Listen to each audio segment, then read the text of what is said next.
ထောင်ကိုရကိုစခုနှစ်မတိုင်ခင်အထိဆေဆုနှစ်များစွာကြောင့်ပြင်သစ်မြေကအကျန်းစောပြည့်တဲ့လက်မှန်24 hour မှာဥရောပထိပ်သီးကားမန်နီဖက်ချာတွေစုမိုးရနေရတခုဖြစ်ခဲ့တယ်လို့ကမ္ဘာအင်အားကြီးဆုံးကားမန်နီဖက်ချာတွေရဲ့ MS ဆိုတဲ့တကြွရသုတ်တန်တစ်ခုလည်းဖြစ်ခဲ့ပူးပါတယ်ဂျပန်နိုင်ငံရဲ့ကားမန်နီဖက်ချာတွေဖြစ်တဲ့ Toyota နဲ့ Nissan တို့ဟာတပေါင်းများစွာသောဘတ်ဂျက်တွေကိုပေါ်ပြီးရှင်ပြန်ခဲ့ပေမဲ့ဒီပြင်သစ်မြေမှာအခြေလူထောက်ခဲ့ရပါတယ်အားလုံးက piston engine တွေရဲ့ဆွမ်းဆောင်ရည်ကိုပဲကိုးကွယ်နေကြတဲ့အချိန်မှာ Mazda ဟာတခြားသူတွေလောင်ပြောင်ခဲ့တဲ့နည်းပညာတစ်ခုကိုကန်ဆယ်ပြီးကမ္ဘာကိုစိတ်ခိုးပြင်ဆင်နေခဲ့ပါတယ်သူတို့ဟာအခြေဆုံးနေခဲ့ဘူးသလိုအခြေလဲလောင်ပြောင်ခံခဲ့ရပါတယ်ဒါပေမဲ့1991ခုနှစ်ဇွန်လရဲ့ညတဲ့ညမှာတော့သူတို့ရဲ့ဆေဆုနှစ်ချီစောင့်ဆိုင်းခဲ့ရတဲ့အိမ်မက်ဟာ Mazda 787B နဲ့အတူအသက်ဝင်လာခဲ့ပါတယ်တကယ်တော့1991ခုနှစ်ဟာ Mazda အတွက်လက်မှန်ပြန်ပွဲကြီးစီပထမဆုံးအကြိမ်ချီချတာမဟုတ်ပါဘူးသူတို့ဟာ1990ပြည့်လွန်နှစ်တွေကတည်းကလက်မှန်ကိုဝင်ပြန်ခဲ့တာပါနေပေါ်များစွာကြောင့်ပြန်ပွဲထဲဝင်ရောက်ခဲ့ပေမဲ့ရှုံးနိမ့်မှုတွေကိုပဲအခြေရင်ဆိုင်ခဲ့ရပါတယ်ဆေဆုနှစ်ချီကြမ်းမြင့်ခဲ့တဲ့အဲ့ဒီရှုံးနိမ့်မှုတွေကပဲသူတို့ကိုပုံမှန်အားကောင်းတဲ့လမ်းစဉ်တစ်ခုစီတွန်းပို့ပေးခဲ့ပါတယ်ကမ္ဘာပေါ်ကပြန်ကအားလုံးနီးပါးဟာ piston engine တွေကိုတိုးဆွနေချိန်မှာ Mazda ကတော့ rotary engine ကိုပဲဆွဲကြီးနဲ့အဆင့်မြင့်တင်လာခဲ့တာဖြစ်ပါတယ်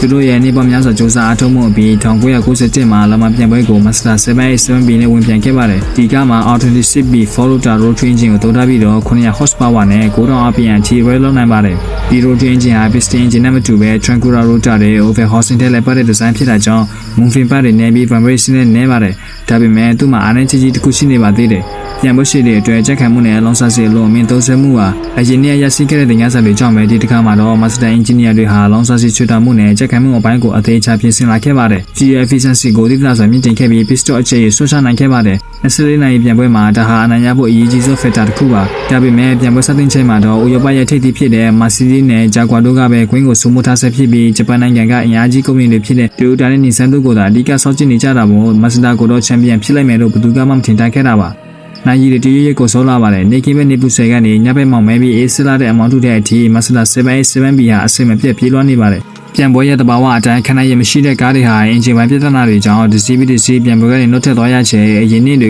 ကကြဆုံမှုတွေကနေတင်ကားစားယူပြုပြင်လာခဲ့တဲ့ Mazda ရဲ့ rotary engine ကတော့အန်အောစရာကောင်းလောက်အောင်အစွမ်းပြနိုင်ခဲ့ပါတယ်ပြန်ပွဲက24နိုင်ကြာတာကြောင့်ပြန်ဘက်ကားတွေဟာ engine overheating နဲ့ mechanical failure တွေကြုံတွေ့ကြရပါတယ်ဒါပေမဲ့ Mazda ရဲ့ 787B ကတော့လက်တစ်ပတ်ပြီးတစ်ပတ်ချုံမွေးစွာမောင်းနေနိုင်ခဲ့ပါတယ်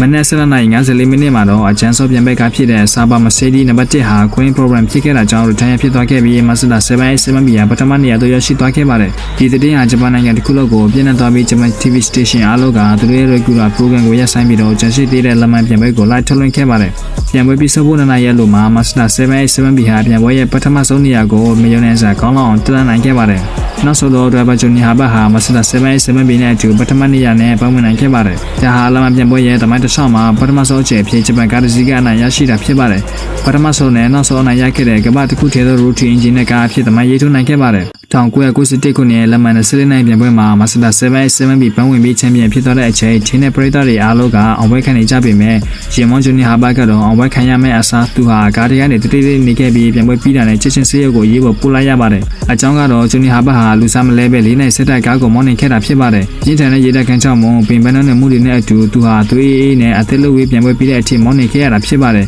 ်ဒါဟာ motorsport သမိုင်းမှာအကျော်ကြားဆုံးနဲ့အကျဉ်းဆုံးနိုင်ရရှိမှုတစ်ခုပါ Mazda 787B ဟာ1991မှာလက်မှန်ပြန်ပွဲကိုပို့ဆွဲပြီးနောက်သူတို့တုတ်ခဲ့ rotary engine ကိုပြန်ပွဲချင်းပတ်ရေးကပိတ်ပင်လိုက်ပါတယ်လူအများစုကတော့ Mazda ရဲ့ engine ဟာအရင်ကျန်းလုံးလို့အမုန်းခံပြီးပိတ်လိုက်တာလို့ထင်နေကြပါတယ်တကယ်တော့ဒီပိတ်ပင်မှုဟာ Mazda နိုင်လို့ပိတ်လိုက်တာမဟုတ်ပဲ FIA က1990ပြည့်နှစ်ကတည်းကဆိုလိုတာက Mazda အနိုင်မရခင်တနည်းကတည်းကဥပဒေအသစ်ကိုကြိုတင်ကြေညာထားခဲ့တာပါသူတို့က endurance ပြန်ပွဲတွေနဲ့ Formula 1 ပြန်ပွဲကိုတပြေးညီဖြစ်စေချင်ခဲ့တာပါ1990နှစ်အစပြီးပြန်ကအားလုံးဟာတာဘိုမပါတဲ့ 3.5 liter piston engine တွေပဲတော်ရမယ်လို့ကန့်သတ်လိုက်ပါတယ်ဒီရဲ့ချက်ကတော့ Toyota Mercedes နဲ့ Peugeot တို့လိုနာမည်ကြီးကုမ္ပဏီတွေကို Formula 1 ရောလက်မှန်ပါတော်လို့ရမယ့် engine တွေထွက်လာအောင်တွန်းအားပေးခြင်းခဲ့တာပါ။ဒါကြောင့် piston engine မဟုတ်တဲ့ Mazda ရဲ့ rotary engine ဟာစီးမြစ်တဲ့အောက်မှာအလူအလောက်ပြန်ပွဲဝင်ကင်းမရှိတော့တာဖြစ်ပါတယ်။1991လက်မှန်ပြန်ပွဲဟာ Mazda တဲ့ rotary engine ကိုသုံးခွင့်ရမယ့်နောက်ဆုံးသောအခွင့်အရေးဖြစ်ခဲ့ပါတယ်။အဲ့ဒီအချိန်မှာ engine တဲ့တိုးတဲ့ကားတွေကသိမတည်ငြိမ်သေးလို့ Mazda ကိုနောက်ဆုံးအကြိမ်ဝင်မောင်းခွင့်ပြုခဲ့တာပါ။အခုလက်ရှိခေတ်သစ်လက်မှန်စီးမြစ်တွေမှာတော့ rotary engine ကိုပြန်သုံးခွင့်ပြုထားပြီးဖြစ်ပါတယ်။ဒီတော့ Mazda ကအရန်တော်လို့အပိတ်ခံရတာမဟုတ်ပဲစီးမြစ်ပြောင်းလဲကြတဲ့ညှပ်သွားခဲ့တာပါ။